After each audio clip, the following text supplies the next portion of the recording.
Hi ಗುರು ನಮಸ್ಕಾರ, welcome to my YouTube channel. April 2, 2011 ನಡೆದ ODI world cup India versus Sri Lanka final match ಅಲ್ಲಿ 28 ವರ್ಷಗಳ ಬಳಿಕ ಟೀಮ್ ಇಂಡಿಯಾ ವರ್ಲ್ಡ್ ಕಪ್ ನ MS ಧೋನಿ ಅವರ ನಾಯಕತ್ವದಲ್ಲಿ ಗೆಲ್ಲುತ್ತೆ.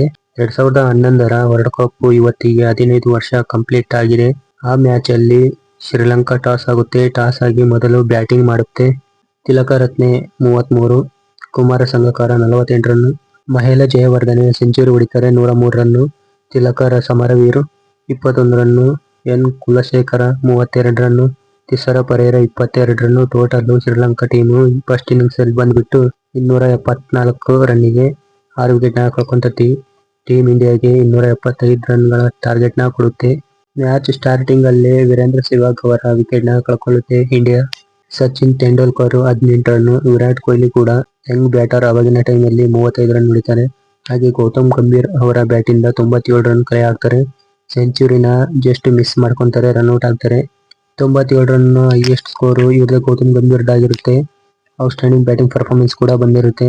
ಹಾಗೆ ನೆಕ್ಸ್ಟ್ MS ಧೋನಿ ಅವರ ಬ್ಯಾಟಿಂಗ್ ಇಂದನೂ 91 ರನ್ ಕೂಡ ಬಂದಿರುತ್ತೆ. ಯುವರಾಜ್ ಸಿಂಗ್ ಬ್ಯಾಟಿಂಗ್ ಇಂದನೂ ಕೂಡ 21 ರನ್ ಬಂದಿರುತ್ತೆ. ಕೊನೆಯದಾಗಿ MS ಧೋನಿ ಅವರು ಆ ಒಂದು ಸಿಕ್ಸ್ ಬಾರಿಸಿ ಟೀಮ್ ಇಂಡಿಯಾನ ವಿನ್ ಮಾಡ್ತಾರೆ. ಹಾಗೆ ಟೀಮ್ ಇಂಡಿಯಾ ಡ್ರೆಸ್ಸಿಂಗ್ ರೂಮ್ ಕಡೆಯಿಂದನೂ ಸೆಲೆಬ್ರೇಷನ್ ಸ್ಟಾರ್ಟ್ ಆಗುತ್ತೆ. 28 ವರ್ಷಗಳ ನಂತರ ಟೀಮ್ ಇಂಡಿಯಾ ವರ್ಲ್ಡ್ ಕಪ್ ನ ಗೆದ್ದಿರೋದು. ಇದೇ ತರ ಪ್ರತಿಯೊಂದು ಕ್ರಿಕೆಟ್ ಅಪ್ಡೇಟ್ ಸ್ಟೋರಿನ ತಿಳಿಸ್ಕೊಡ್ತಾ ಹೋಗ್ತೀನಿ. ನಮ್ಮ ಚಾನಲ್ಗೆ ಯಾರು ಸಬ್ಸ್ಕ್ರೈಬ್ ಮಾಡಿಲ್ವೋ ಬೇಗ ಸಬ್ಸ್ಕ್ರೈಬ್ ಮಾಡ್ಕೊಳ್ಳಿ.